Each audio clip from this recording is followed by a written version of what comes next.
I've seen a lot in an auto shop, but this one made me stop and just stare.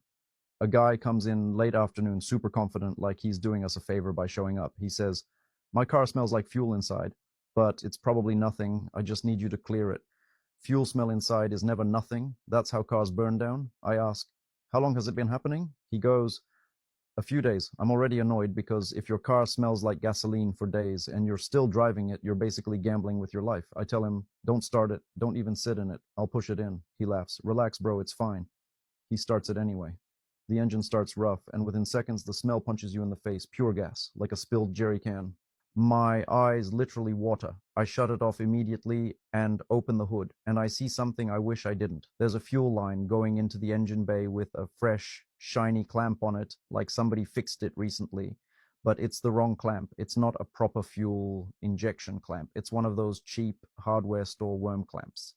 And it's biting into the hose. I touch the area with a rag, and it comes back wet with gasoline. So I look at him and go, "Who touched this?" He says, "Me." Of course. He tells me he noticed a small leak, so he went to the hardware store and upgraded the hose himself. He didn't want to pay shop prices. He watched a video. I ask, "What hose did you use?"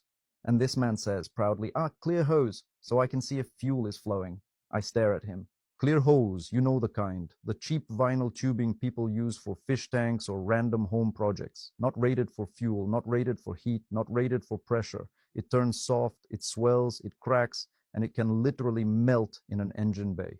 Now it makes sense why the smell got worse. The hose is basically turning into jelly from gasoline and heat, and his clamp is cutting into it. But it gets worse, because I notice the hose isn't even routed properly. It's rubbing against a metal bracket and sitting close to something hot.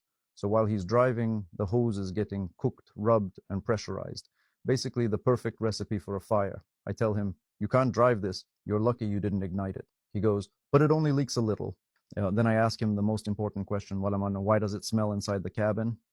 Because a leak under the hood can smell outside, sure, but inside usually means it's getting pulled into the ventilation system, or there's also a leak closer to the firewall.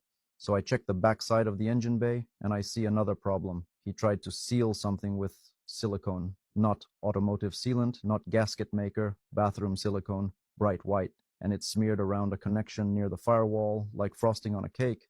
I'm looking at this thinking, what exactly was he trying to do? He says he saw vapor and figured it needed to be sealed. So he sealed it with bathroom silicone on a fuel adjacent area. And now the silicone is half melted and sticky, and it's holding dirt and gasoline like glue. So now you've got gasoline plus heat plus silicone plus a soft hose, and the fumes are getting sucked straight into the cabin air intake. That's why it smells inside. At this point, I'm not even mad. I'm impressed by the commitment to wrong choices. Then he hits me with the final twist. He says, "Also, I put this fuel additive in, like a lot, because I thought it would clean the system faster." So he basically made the fuel more aggressive, softened the hose even quicker, and now he's surprised. I tell him what needs to happen. Replace the entire section with proper fuel-rated hose and fittings, route it correctly, remove the silicone, clean everything, check for any other leaks, and then we test it safely. He looks at me and goes, "Can you just tighten the clamp?" No, because tightening a clamp on a hose that's dissolving is like putting tape on a cracked dam. And I say that to him. He argues. He says he's been driving it and nothing happened. And I'm like, "Nothing happened because you got lucky. We fix it properly." And when he comes to pick it up, I show him the clear hose he used. It's swollen, cloudy, and you can literally stretch it with your fingers. It looks like gummy candy. I tell him, "This is what almost turned your engine bay into a fireplace." He finally goes quiet. Then he asks, super seriously, "So, should I stop doing my own repairs?" And I tell him the truth.